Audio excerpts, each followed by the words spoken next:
Bonjour à tous, bienvenue au labo. Avant que l'on commence, voilà, un peu de rangement. Vous avez souvent dû entendre que le cerveau commande tous les organes du corps humain. Aujourd'hui, nous, on va se demander comment montrer que le cerveau contrôle les testicules et on va se demander comment il les contrôle, c'est-à-dire comment il les commande. Pour travailler, il vous faut les deux photocopies que je vous ai envoyées par mail ainsi que votre livre. Vous le prendrez page 307. Vous allez suivre les consignes de la vidéo et c'est parti. À tout de suite. C'est bon, tout le monde est prêt? On peut commencer? Alors vous allez ouvrir le cahier sur les dernières pages que nous avions écrites en lien avec le fonctionnement de l'appareil reproducteur féminin. Sur la page de gauche, vous allez coller les deux feuilles que je vous ai envoyées par mail. Si vous n'avez pas pu les imprimer, ce n'est pas très grave. Vous recopierez les réponses dans le cahier à gauche. Vous ouvrez également le manuel, page 307. Sur la page de droite du cahier, on écrit grand 3 en rouge les organes reproducteurs des organes contrôlés et petit 1 le contrôle des testicules. N'hésitez pas à mettre la vidéo en pause quand vous avez besoin de recopier. Alors, on va faire la question 1. On vous demande d'exploiter le document 3, page 307, pour montrer que le cerveau joue un rôle dans le fonctionnement des testicules. Et on vous précise que vous répondrez en complétant la réponse ci-dessous et en suivant la méthode. Vous avez ici la méthode qui apparaît dans la colonne de gauche et à droite la réponse. Donc tout ça c'est la réponse à la question. Vous constatez que la réponse elle est un peu longue. Il faut apprendre à rédiger, à argumenter sa réponse. Alors je vous montre le document qu'il faut utiliser pour répondre à la question. C'est un tableau qui s'appelle mise en évidence expérimentale d'un contrôle des testicules chez la souris mâle. Petite parenthèse, une souris mâle n'est pas du tout un rat. Le rat ici c'est une espèce, il y a des rats mâles et des rats femelles. La souris ici c'est une autre espèce, il y a des souris mâles et des souris femelles. Les extraits obtenus à partir du broyage de certaines zones du cerveau renferment des substances chimiques qui sont fabriquées par ces zones cérébrales. Chez l'homme, ces substances chimiques ont une teneur dans le sang qui augmente fortement à partir de la puberté. Donc dans l'exercice, on va prendre des souris mâles. Vous avez dans le tableau ici une colonne qui s'appelle protocole. Le protocole, c'est hyper important à retenir. En gros, c'est ce que fait le scientifique dans l'expérience. C'est la recette de l'expérience. Et la deuxième colonne montre le résultat de l'expérience, c'est-à-dire ce qu'observe le scientifique à l'issue de son protocole. Dans le premier cas, on prend des souris mâles et on les laisse tranquilles. On ne leur fait rien. Le résultat, c'est que les testicules se développent normalement et qu'il y a une production normale de spermatozoïdes. Dans le deuxième cas, on prend d'autres souris mâles et on va leur détruire ici une toute petite zone cérébrale. Alors ça ne les empêche pas de vivre, mais on détruit quand même cette petite zone cérébrale. C'est donc un petit fragment du cerveau que l'on détruit. Et on constate que les testicules diminuent de taille et qu'il n'y a plus de production des spermatozoïdes. Dans le troisième cas, on prend des souris mâles auxquelles on a détruit une petite portion cérébrale, la même que dans le cas numéro 2, et on va leur faire des injections par des piqûres de morceaux de cerveau qui ont été broyés. C'est comme si on leur injectait une sorte de jus de cerveau. On leur injecte dans le sang. On constate que les testicules reprennent une taille normale et que la production de spermatozoïdes reprend. Donc là, j'ai expliqué le tableau.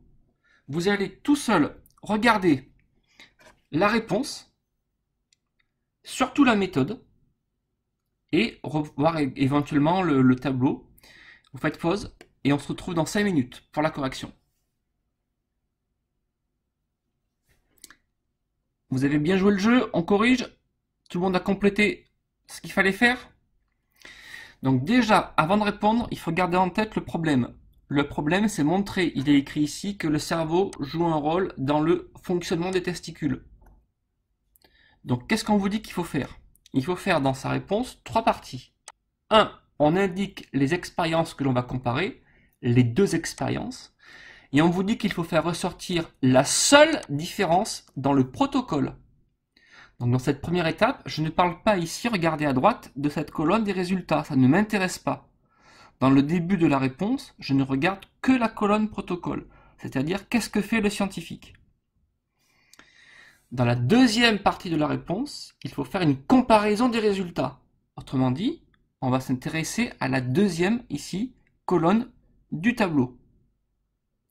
Et enfin, on terminera par une déduction en lien avec le problème. Et on vous dit bien que le problème, c'est montrer, ça veut dire prouver expérimentalement que le cerveau permet le fonctionnement des testicules. Alors, j'ai dit que l'on pouvait comparer les expériences 1 et 2. Pourquoi ? Parce que dans le protocole, leur protocole ne diffère que par un seul facteur. Ici, j'ai bien qu'une différence entre mes souris.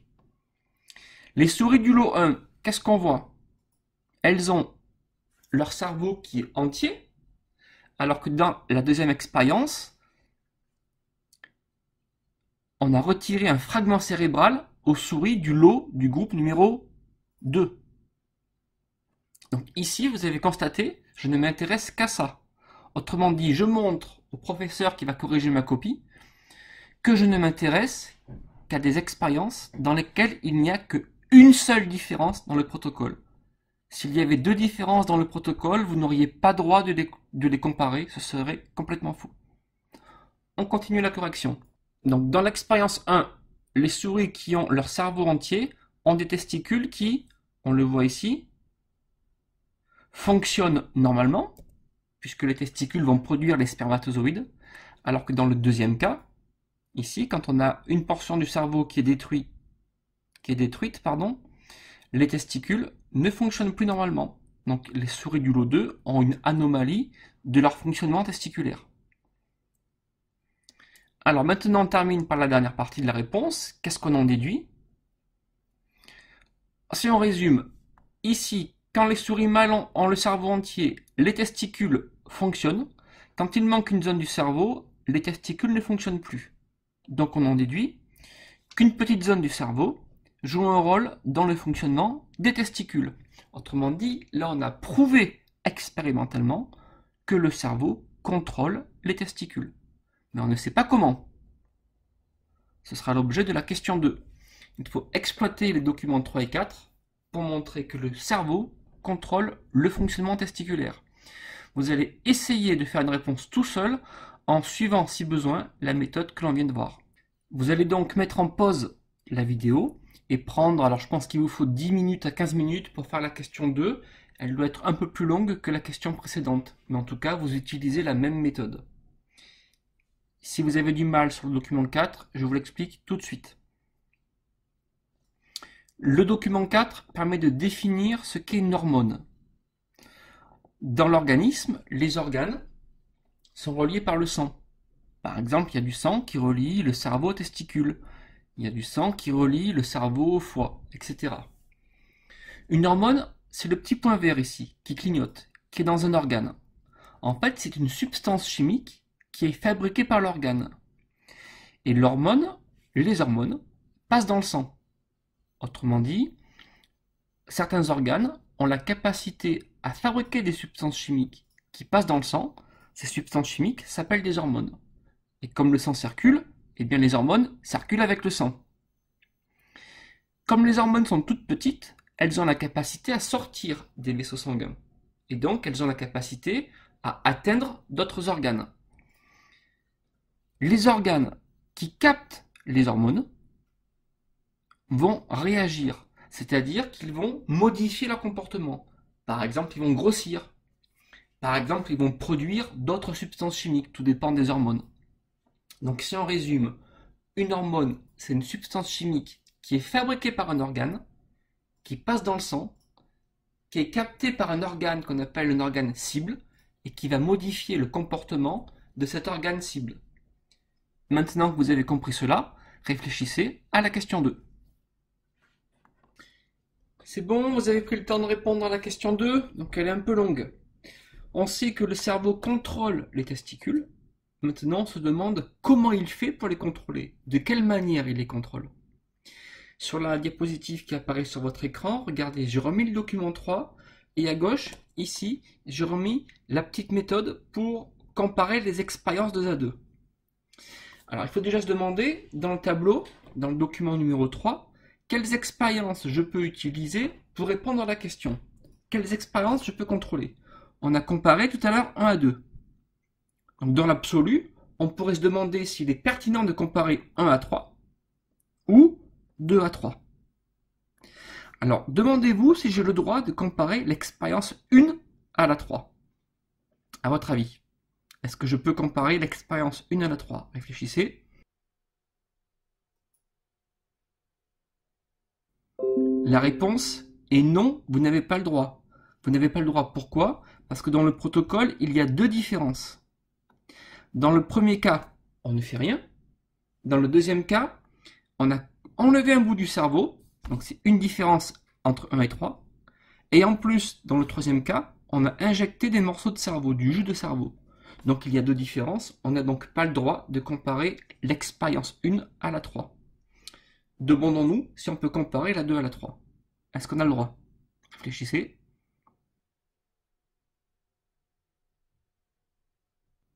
La réponse est oui, puisqu'il n'y a qu'une seule différence. Il y a un point commun déjà. Le point commun, c'est que dans les 2 cas, on a détruit une zone cérébrale, donc c'est pas une différence. La seule différence, c'est que dans le cas 2, on n'injecte pas le jus de cerveau, alors qu'on l'injecte dans le cas 3. Donc ça veut dire que, comme correction, que l'on peut écrire sur la page de droite du cahier, on a le droit, on peut comparer les expériences 1 à 2, dont le protocole ne diffère que par un seul facteur.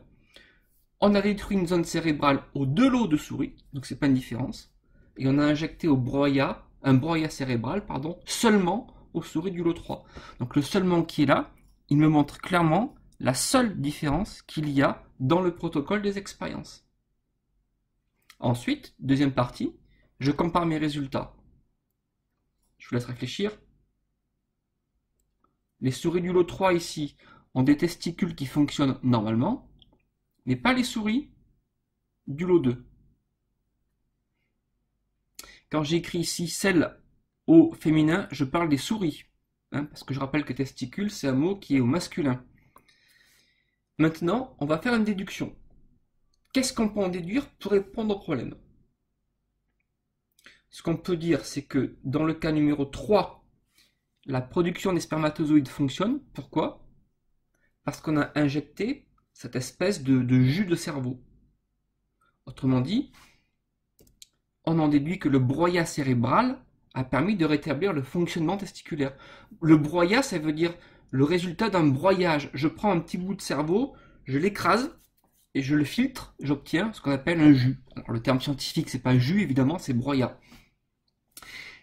Donc là, on a presque fini la question 2, mais on n'a pas tout à fait fini. Parce qu'on n'a pas clairement répondu au problème. On n'a pas vu comment le cerveau agit. On constate que le jus de cerveau, il agit comme le cerveau. Mais on n'a pas encore exploité le document 4. Alors que regardez dans ma question, on me parle du document 4. Le document 4, je l'ai présenté, c'est le fonctionnement d'une hormone. Donc on peut très bien supposer que quand on fait un broyage du cerveau, qui serait là, on l'écrase, donc on détruit les cellules qui le constituent, mais on garde les substances chimiques, les hormones. On peut très bien formuler l'hypothèse que quand on fait un broyage de cerveau, on récupère en fait les hormones fabriquées par le cerveau.